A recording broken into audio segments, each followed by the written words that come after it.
قل من رب السماوات والأرض قل الله قل أفاتخذتم من دونه أولياء لا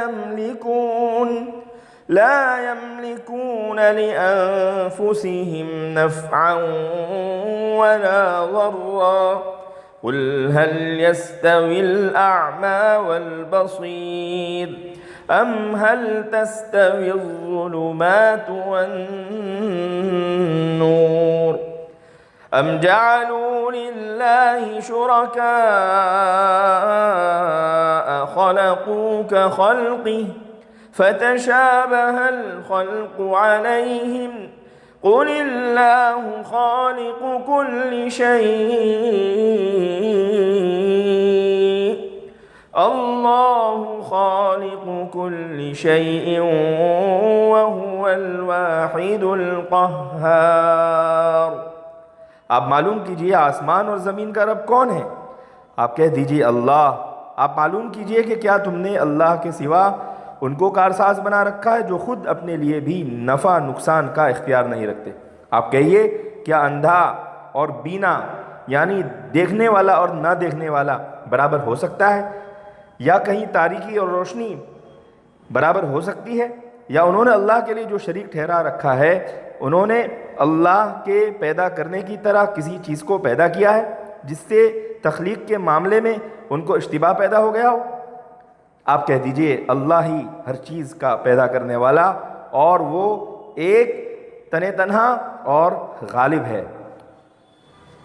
یعنی جو لوگ اللہ پر ایمان رکھتے ہیں ان کی مثال بینا لوگوں کی طرح ہے جو کسی چیز کو دیکھ کر صحیح فیصلہ کر سکتے ہیں، اور جن لوگوں نے مخلوق کو یہاں تک کہ خود اپنی بنائی ہوئی چیزوں کو معبود بنا رکھا ہے ان کی مثال اندھوں کی طرح ہے جو بغیر دیکھے اور سمجھے کسی چیز کے بارے میں غلط رائے قائم کر لیتے ہیں۔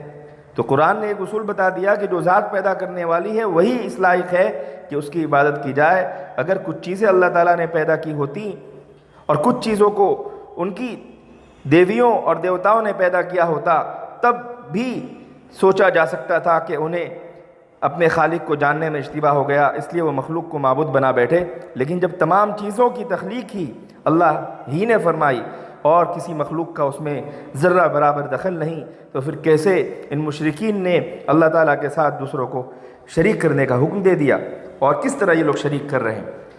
پتہ چلا کہ اللہ تعالیٰ ہی ہے اور وہی رب ہونے کے لائق ہے۔ جب ربوبیت کا اقرار صرف خدا کے لیے ہے تو پھر مدد کے لیے دوسرے حمایتی کہاں سے تم نے بنا لیے، حالانکہ وہ ذرہ برابر نفع نقصان کا اختیار تک نہیں رکھتے۔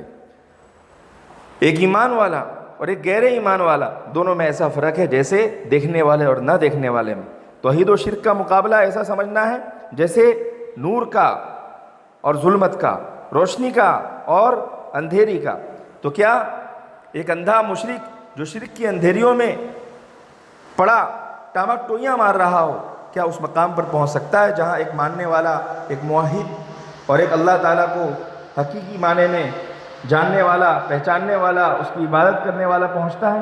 جو فہم و بصیرت اور ایمان و عرفان کی روشنی میں فطرت انسانی کے صاف راستے پر چلتا ہے، ہرگز دونوں ایک نتیجے پر نہیں پہنچ سکتے۔ یعنی جیسی مخلوق خدا تعالیٰ نے پیدا کی، کیا تمہارے دیوتاؤں نے ایسی کوئی چیز پیدا کی ہے جسے دیکھ کر ان پر خدائی کا شبہ ہونے لگا؟